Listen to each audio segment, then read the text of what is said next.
तीन लोकांना समजणे अतिशय कठीण नाही, अशक्य आहे.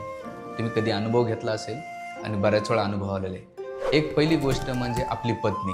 ती कधी समजू शकत नाही. तिला समजून सांगणं अशक्य असतं.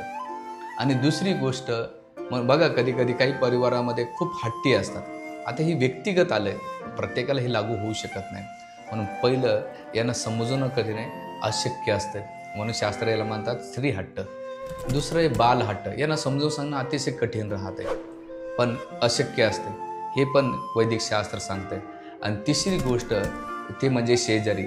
शेजाऱ्यांना तुम्ही किती मदत करा, काही करा, कधी-कधी कठीण जातं, पण अशक्य होऊन जाणे. चौथी गोष्ट याच्यामध्ये वैदिक ग्रंथ म्हणतात आणि आपण सामाजिक गुन्ह्यामध्ये पण पाहत असो, भाऊबंदकी.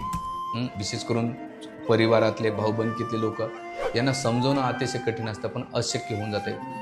पण ह्या चार लोकांना कधी समजण्याचा प्रयत्न करू नका, कारण त्यावेळेस आपण परिस्थिती आणि व्यक्तीला नाही बदलू शकत.